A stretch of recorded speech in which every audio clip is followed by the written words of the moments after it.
Ben Affleck has been to rehab not once, not twice, but 3 times. And in 2019, after his last rehab stint, he was filmed in public in an intoxicated state. The question is, why?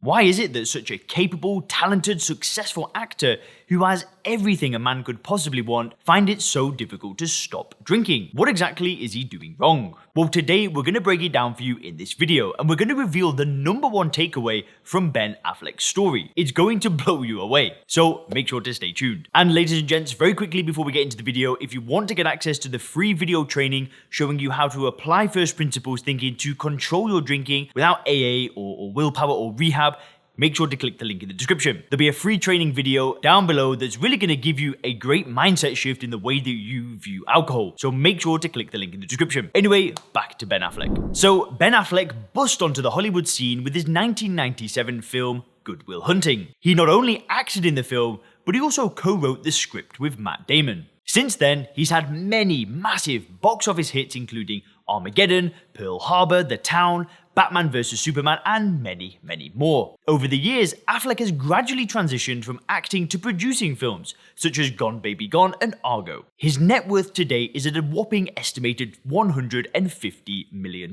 Now, astonishingly, Affleck has accomplished all of this against a decade-long backdrop of alcohol addiction. He got his first stint at rehab in 2001 at the age of 29. It was a 30-day program at the Promises Clinic in Malibu. At the time, the treatment cost was $30,000. Today, it would be between $50,000 to $90,000. Among other treatments, the facility offers acupuncture, nutritional counseling, fitness, art therapy, and quote, equine-assisted therapy. When I was younger, in 2001, which I now look at as a sort of a JV version of what really a problem is. I was sober for a couple of years, and then I thought, I want to just drink like a normal person, and I want to have wine at dinner and so on. And I was able to. I was able to for about 8 years. So what happened is he went back to drinking socially. He credits his wife at the time, Jennifer Garner, for being a positive influence on him. According to him, it was being around Garner that allowed him to keep his drinking under control. Or so he thought, for another 8 years. I started to drink more and more and more, and it was really hard for me to accept that meant I was an alcoholic. I was like, I can just go back. I was fine before. I just need to take a break. I just need to slow down. I'm okay. This isn't me. And I started to drink every day. Sadly, the marriage with Garner slowly deteriorated, and the couple separated in 2015, and he went back to rehab in 2017. This time, the treatment lasted for around 3 months. Around this time, Affleck was also seen in public with a sobriety coach. Her job was, quote, to make sure that he stays on the right path. This time around, his sober spell was even more brief. In September of the following year, he completed his 3rd rehab stint, 40 days in a clinic, followed by outpatient care. Now, as rehab clinics come, this one was about as luxurious as it gets. The Canyon at Peace Park, an exclusive 240-acre facility with stunning views of the mountain and ocean. It features outdoor pools, trails, and access to a beach. Residents there have access to a psychiatrist, a therapist, and an internist. The center reportedly offers various therapies, including 12-step, cognitive behavioral therapy, family therapy, and more. A 30-day stay there cost around $60,000. After his stay at the Canyon, in an Instagram post, Affleck thanked his family, colleagues, and fans for their support. He then went on to say, battling any addiction is a lifelong and difficult struggle. Because of that, one is never really in or out of treatment. It is a full-time commitment. I am fighting for myself and my family. This is quite an interesting statement, and I'll come back to that in a little while. But for now, let's just stick with the timeline. In October 2019, TMZ broke a disturbing footage of him stumbling around after a night out. Very encouragingly, the following morning, Affleck was met by reporters outside of his house. And he described the incident as a, quote, slip, but I'm not going to let it derail me. It happens to slip, but I'm not going to let it derail me. In a later New York Times interview, he had the following to say about it. Relapse is embarrassing, obviously. I wish that it didn't happen. I really wish that it wasn't on the internet for my kids to see. Jen and I did our best to address it and be honest.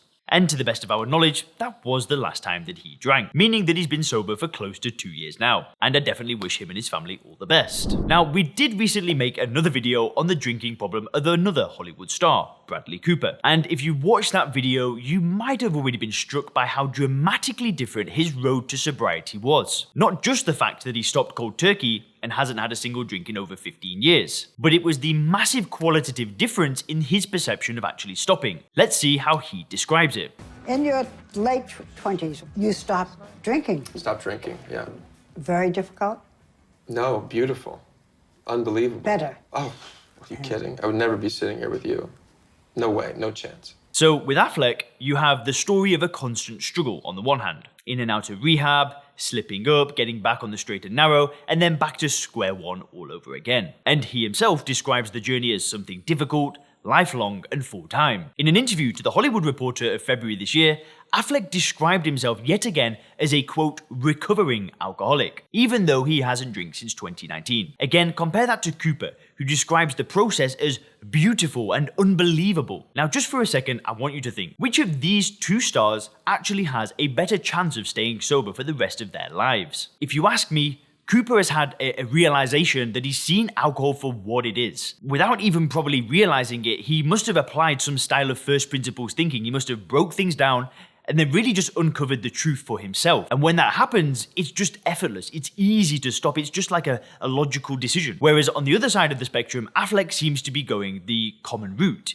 He's reasoning from analogy. He's doing the traditional 12-step approach, calling himself the problem, recovery for the rest of his life. And sadly, we're seeing the difference in results. Now, don't get me wrong, some people will go through recovery, they'll go through a 12-step meeting for the rest of their life, and they will get results. Who knows, maybe Affleck had to go through his process, and now he's going to stay there for the rest of his life, but he's going to be happy. But in my experience, and in a lot of people that I've spoken to, that 12-step program, the traditional way, the therapy, it just wasn't working long-term. It all comes to changing the way that you view alcohol. Now, I do want to close this video with a quote from Ben Affleck himself. If you have a problem, getting help is a sign of courage, not weakness or failure. In other words, it's okay to ask for help. And if you've already tried things like 12 steps, like therapy, this kind of stuff, or you've even just been trying to use willpower alone, and you want my personal help stopping in a different way, in a positive way, using first principles thinking, head over to soberclear.com. There'll be a bit of information about the program there, there'll be a few reviews you can watch, and then you can book a call with me and we can see if the program may be good for you. Anyway guys, have a great day.